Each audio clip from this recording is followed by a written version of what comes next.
I'm Erik Halterman of RotoWire.com, and I'll be comparing ADP from all drafts prior to New Year's Day over at NFBC.com to the ADP data from all drafts in January, and highlighting 8 interesting names. Let's start things off with Matt Shaw, third baseman for the Chicago Cubs. He was going pick 368. He's now going pick 210 or so.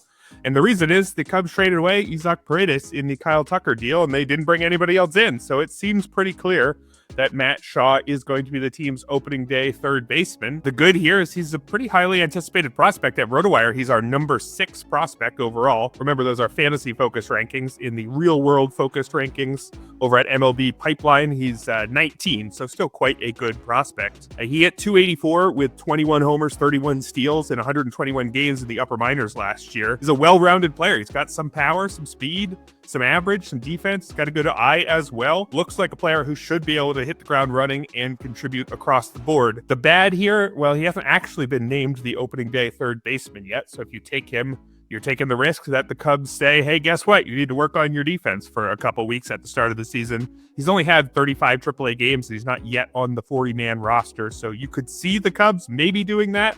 I would certainly be worried if they brought an established third baseman in the remainder of the offseason. But right now, the rest of that depth chart, John Birdie, Vidal Brujan, Gage Workman, I think I'd be taking a shot on Matt Shaw. The next guy on the list, Trevor Megill, closer for the Brewers. Well, presumed closer. We'll get to that in a minute. He went from around pick 228 to pick 144. He's probably going a lot earlier than that in some drafts as well, when players like him seem to be probably taking over the closer role, but didn't have it at the start of the offseason. It could be hard to tell exactly where they're going to settle in, but I think Megill will keep rising. The Brewers traded Devin Williams to the Yankees back in December, and that leaves Megill as the clear favorite for saves in Milwaukee, and he's good enough to close for sure. We know because he did it last year when Williams missed time with injury. Megill saved 21 games, had a 2.72 ERA, a 1.01 whip, 27% strikeout rate. Closer numbers, I would say. The bad is that he hasn't actually been named the closer yet, and the Brewers do have other options. Megill beat out those options last year, but it wasn't clear that it was going to be him over perhaps Yoel Payamps or Abner Uribe or a few other names. So not a guaranteed closer. You have to draft him like he is probably a guaranteed closer already because he's probably the closer, but we don't actually know that yet. If you're enjoying videos like these, don't forget to hit that like button and subscribe for more. Or do forget, just make sure you hit the buttons first. It's the doing that's important, not the remembering. Forget as quickly as you want, and that's fine with me. But also, as soon as you've hit those buttons and remembered and or forgot, head on over to rotowire.com/try for free access to the site to check out our rankings, articles, tools, and more. No credit card required. We've got Jesus Luzardo, who is now a starting pitcher for the Philadelphia Phillies. He's gone from pick 390 or so all the way up to pick 258. And the reason being that he was traded from the Marlins to the Phillies should give him a much better shot at wins in Philadelphia. And, you know, he's quite a good pitcher when everything is going well for him. 3.78 ERA, 117 whip, 27% strikeout rate over the last 3 years. The bad here, of course, is last year was not a good year. A 5.00 ERA. His strikeout rate fell all the way to 21%. He dealt with elbow and back issues, and unfortunately, durability is a major problem for Luzardo. Only once has he made more than 18 starts in an MLB season.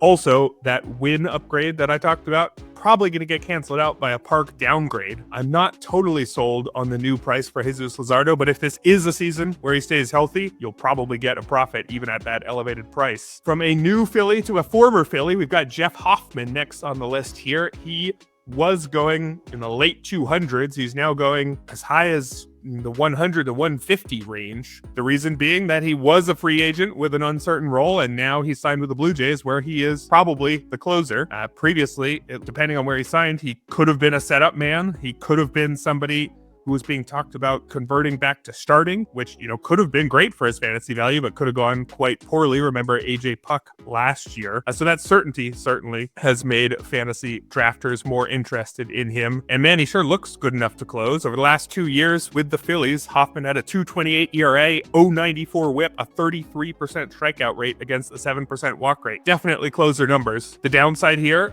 as with some other names we've talked about, hasn't actually officially been named the closer yet. He's just a favorite for saves. And Jimmy Garcia and Chad Green, even maybe Eric Swanson, there's some other guys in Toronto who can close as well. We also have the problem that issues with Hoffman's physical nixed a couple potential deals. So can you really trust him to hold up all year? There's certainly some risk if you're drafting him as a guaranteed closer, but if you already have a closer already and he's your closer too, I think you'll probably be okay.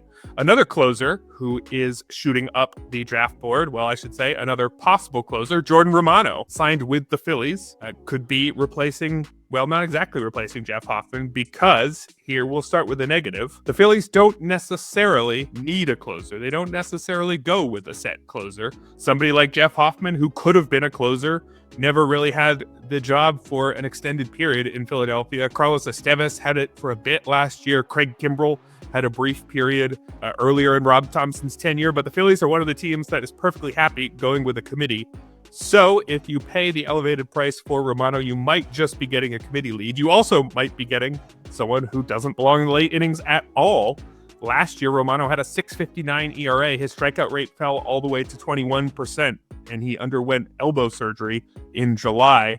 We just don't know what we're going to see out of Romano this year. I started with the bad. The good, of course, is if he's right, he's the favorite to close for a team that should win a whole lot of games. And Romano has been an elite closer for most of his career. If you look at the last 3 seasons before last year's disaster, he had a 2.37 ERA, a 1.09 whip, and a 30% strikeout rate.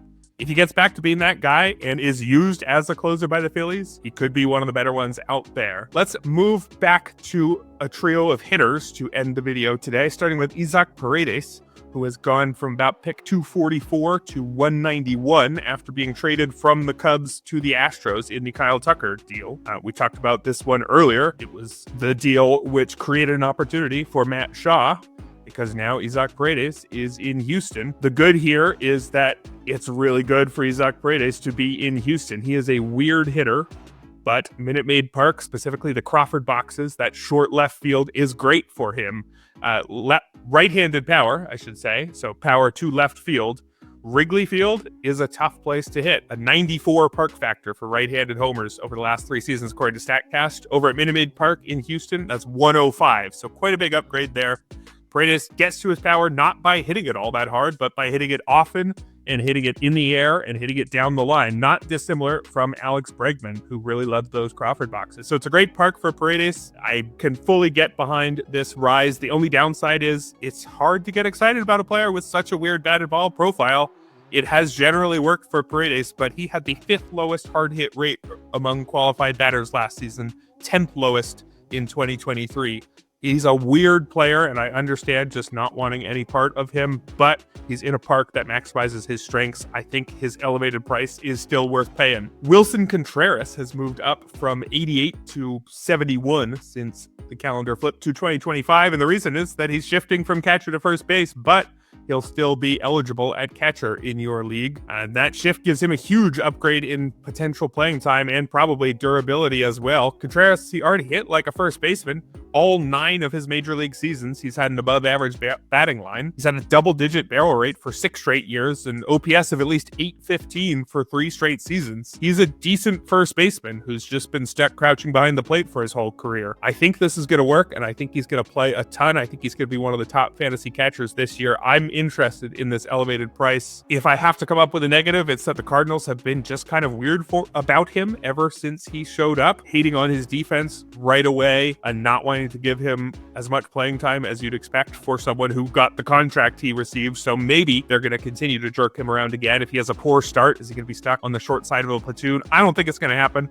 Just want to mention it there for the sake of completeness. And finally, the last name on the list, Lawrence Butler of the Sacramento Athletics, gone from 76 to 65, despite nothing really changing. I guess Oakland has moved to Sacramento, but we knew that was going to happen. The park is a big upgrade, but we knew about that already. I think this is just a player who people are paying more attention to and realizing what they're actually going to have to pay to get him on their team. Lawrence Butler might be a fantasy star.